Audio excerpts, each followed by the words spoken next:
It's the next major content release, and they added hunts to Monumenta.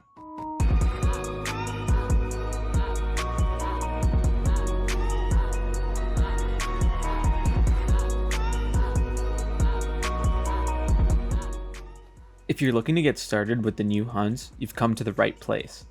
First things first, to start getting notified about hunts, head over to the Hunter's Lodge, which is west of Galengard. Once inside, talk to Retinue with 1 har, and boom, you've unlocked hunts. You'll also gain access to Tina, the rare trader. There are a bunch of NPCs inside the lodge that can give you more info, so feel free to chat with them. Now, onto the fun part, the bosses. There are 6 of them, and I'll go over what we know so far. Keep in mind, this information is pretty fresh, so things might change as updates roll out. Every hunt boss has 2 core mechanics, banishing and spoiling. Banishing is basically a knowledge check. If you fail it, you get kicked out of the fight and you won't get any loot. Spoiling happens throughout the fight. If you mess up a spoil mechanic, you can stay in the fight, but you'll lose the boss specific material and some of your loot. Alright, let's get into the actual fights. First up, we've got the core elemental. The fastest way to get there is by going to the overworld via the brown lobby and turning left. The core was the first hunt to ever spawn, and its banish mechanic requires you to hit it with a melee attack when it floats into the air. Spoiling your loot during this fight is actually pretty easy, so you have to be pretty careful. You have to make sure not to hit the boss when the boss bar says core instability detected. This happens after every attack, so just be patient. I'd recommend wearing blast protection and using fire resistance pots, and generally you'll just be fine. Next up, Experiment 71. This big guy spawns in a clearing outside Old Antium. To get there fast, go to New Antium, head through the painting behind the High Priest, exit the casino, and turn left. This one's my favorite because it's the tankiest of the 6 and just fun to fight. The banish mechanic is pretty straightforward, just mind the mud that he spawns in the arena during his spreading mud attack. I'd recommend buying the shovel from Solano, who's on the top floor of the Hunter's Lodge. While the shovel may be the fastest in the game, unfortunately it's tiered, so it does get crystallized by the perfect crystallizer. To combat this, all you need to do is get someone to stat track the shovel for you. If you're having trouble finding somebody, just mail me and I'll mail you back a stat tracked version of it.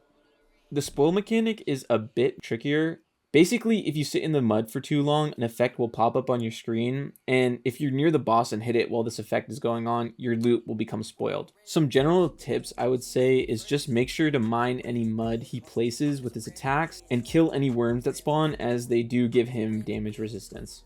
Now for Aloc Acoc, which, yeah, is just Coca-Cola backwards. This boss is chilling literally on an iceberg near the Ostrich Bell and Starpoint. Both his spoil and banish mechanics revolve around a frostbite meter at the top of your screen. The meter slowly fills up over time, but as long as you're holding a torch, lantern, or other light source, like the light gray tesseract, then it will lower the meter. If you hold these too long and the meter goes all the way down, then you spoil your loot. But if you let the meter fill up completely, you banish, so you gotta be more careful of that. Other than that, he's generally one of the easiest bosses. He barely does any damage, so just manage your frostbite meter and you're good. Next we have the Steel Wing Hawk, the only flying boss in the lineup. His arena is near a tree in Galengard, and you can reach it by bouncing up on the mushrooms nearby. His banish mechanic is called Soporific Shriek, and when it's casting, you have to take at least 5 blocks of fall damage. The easiest way, jump and use ire. The spoil mechanic is kind of hilarious. If you get hit while standing still, you spoil, so just keep moving. For this boss, I'd recommend running Hunter and just bringing Word of the Architect and spamming Predator Strike. At one point, he was kind of bugged, and people could basically insta-kill him with enough Predator Strike users, but they fixed it in a recent patch, but it was fun while it lasted.